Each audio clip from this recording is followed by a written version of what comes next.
Hello guys, Musselwhite here, and welcome to the late 2019 edition of Toy Geek's Room. So we're going to move straight to my desk, which is also known as Missing Control. You'll first see front and center on the desk is the Dell UltraSub 3000 AWFP IPS monitor. While the other monitor I had died back in August 2018, I absolutely loved this monitor thanks to its large size, modern connectors such as DisplayPort and HDMI, and having a 1440p resolution makes it pleasant to use on a day-to-day basis. While some will think the 60Hz refresh rate is too slow, considering I'm first and foremost an animator and not a gamer, I feel having color accuracy and high resolution is the worthy trade-off to a refresh rate. Unlike the current trend of ditching the bezels, I don't see the point in investing in a high refresh rate monitor. 60Hz is perfectly usable. To the left of the UltraSharp is the LG Flatron W1943 SS monitor. Being the second monitor in the line that has replaced my Cintiq 18SX and second 3008 WFE monitors, this has been with me since Christmas 2009 and has recently replaced the Panasonic SM50 after the VG adapter has almost killed it off. I'm currently looking for a more permanent display right now to replace the aforementioned CRT. In terms of what keyboard and mouse I'm using, they are the Acorn RISC PC keyboard and the first generation Magic Mouse. The keyboard is still placeholding for the actual keyboard I want to use. With each passing year I'm getting closer to getting the actual keyboard I want. However, the RISC PC keyboard is a nice keyboard. The Magic Mouse is a very nice mouse to use on the Mac OS. The gestures just work and I find it effortless to switch from one desktop to another, and the natural scrolling with this device is truly delightful, and I would recommend this mouse easily with any Mac OS user. Additionally, the webcam I'm using is the invulnerable Logitech C920. This webcam is starting to show its age thanks to Razer's Cairo webcam, but it's still a sharp, smooth webcam and works well enough. Next up in the terms of peripherals, in front of the LG monitor is my Blue Microphone Snowball Ice microphone with a cheap microphone stand and pop filter I got from Amazon. This microphone sounds really cool and crisp, and I don't know why others would need something as high-end as the Yeti. Although the normal Snowball mic I would easily recommend due to the extra modes it offers. And to round things up, there is the GameCube controller by Mayflash. This is a really solid adapter for the PC and it just works flawlessly with the Dolphin emulator. I would highly recommend. If you move a little higher from the Logitech webcam, you will be able to see the Wharfedale Diamond 410 bookshelf speakers. First sorry for this one, as I mentioned in my last tour of the Geek's Room. These speakers were not used for 6 months as both my Pioneer amps died within a span of 3 weeks of each other, and I prioritised my money elsewhere.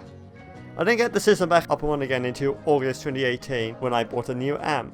It's so nice having these speakers in service again because the audio sounds clear, crisp, and can produce a surprising amount of bass without a dedicated subwoofer. These things really sing if you feed them the right formats, like FLAC for instance, and I love these to bits.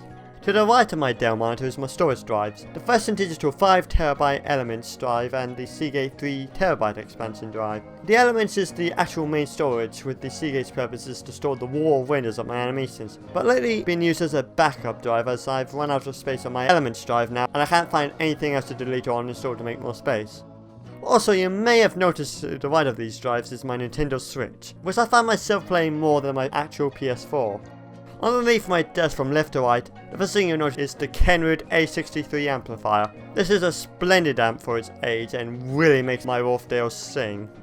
I would highly recommend Kenwood if you're looking for an amp for speakers. On top of said amplifier is Sony's PlayStation Classic Mini Console. Although I have not been overly impressed by the Classic and I haven't been playing it at all, even less so than the PlayStation 4, so I can't really recommend that. On the right of that is my UPS, which the battery recently died, making half of it useless, and finally the Hackintosh VW, a 5-port HDMI switch connected to an Elgato Gamecatcher HD, as well as my management cable skills, or my lack thereof. The Hackintosh is my main workstation and supports an Intel Core i7 4790K processor, 8GB of DDR3 memory from Corsair, a 480GB and 120GB SSD to host both OSs, and a GeForce GTX 970 graphics card. I'll be honest right now, the system at this point is under-spec'd for what I need, and really chugs when I'm working on 3D stuff, which is what I spend the majority of my time doing. The system will be replaced with a more powerful rig sometime in 2020. The Elgato is the original Gamecatcher HD, not the newer 60 or 60S variants. For the most part, the capture box is fine and works flawlessly. However, the latency is really annoying, and having to guess the latency between what is happening and the delay for the webcam is really irritating and time consuming, and most of the time doesn't even work. To the left of the amp you'll find the Logitech G25 steering wheel. The reason I bought this device was actually along with my Oculus Rift was to practice my driving in VR with city car driving. I'll admit that it hasn't been used in a very long time and has been collecting dust for the better part of 6 months. Then finally, before moving on to my next section of the tour, you can see between the amp and the G25 is my two headphones, the Sennheiser AC595 and the Pioneer SC305. The AC595 are solid, open-backed headphones and are my daily drivers when I'm not using the Wharfdales. However, the main attractions has to be those SC305s. These headphones I use when I'm mixing audio for my animation channel. There is no denying that they sound amazing. Very clear and crisp with such clarity you wouldn't believe that headphones, especially ones from these time periods, is capable of producing. They're comfortable and solid, and I'm glad I was able to pick these up for audio mixing. They're just a pleasure to use. Moving to the left of my desk you can see my Star Trek models. The prize and joy of these two models has to be the USS Excelsior model that I made a little over a decade ago, and I absolutely love it.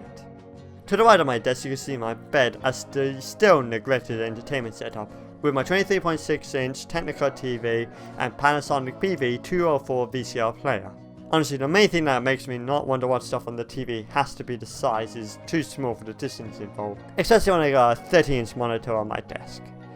I might try to start watching stuff using this setup again at some point, but right now it's really just a recharge station for my Surface Book, controllers and Apple devices. Also, you may notice the ever-increasing power of stuff I'm either trying to sell or do something with in general. Behind that you can see my little writing corner, which houses a chair from around the 80s. There's not much to say about this as there isn't much I know about this specific chair. I literally picked this up while I was on my way home from college and it looked like it hadn't been out for long, so I snatched it up and took it home with me before the elements got to it. It is comfy enough where I can type up screenplays and generate ideas for a good amount of time. Moving on to my Geek setup, you can see not a lot has changed from the last time and looks pretty similar. Next we take a quick gamble at my plushie collection on my bed. Here we see the Twilight Sparkle and Applejack plushies I got for my 18th birthday, along with Snowdrop, who has to be one of my favourite plushies I own, and my most recent addition, Sweetie Belle. I love these plushies and I try to keep them in their absolute peak condition.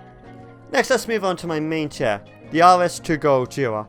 This is also a dumpster find as a company in the local industrial estate was throwing this out and I ended up taking one. Comfort is generally pretty good, though it does hurt my back after a while, most likely due to how I'm sitting on it most of the time. Consequently, I've grabbed a spare pillow to use an additional lumbar support. You can currently find this chair on Amazon for approximately £94, but please note this does not include the armrests. That'll cost extra. And just because we can, we're going to glide across my cup corner that has all of my mugs I use somewhat frequently. My father's obviously getting the brunt of the usage involved. Also we see a glimpse of my Echo Spot. And finally, we move around to see the posters hanging around my room. The Welcome to Ponyville one needs to be realigned, but I just haven't got around to it just yet. Honestly, the poster that has the most interesting behind it has to be the contour computer drawing I've had since my 6th year in the education system, and it has been mine ever since, and without a doubt is one of my prized posters I own. Additionally, I want to give a few extra moments of recognition for the equally unique poster I have, the Micro Digital Mega Promotional Image. This is not an original poster the now defunct company used to advertise this product, but it's still a very neat computer that I really like the look of. But also like the art style of this poster and generally how cool it looks. And there we go guys, that's my room/studio in its current form. It's pretty much in a place now where I can stop fiddling around with it, give or take a few things. But hopefully this video is giving you a good idea on the room I spend most of my time making content for you guys to enjoy. Thank you so much for watching, and I'll see you in my next video. Peace.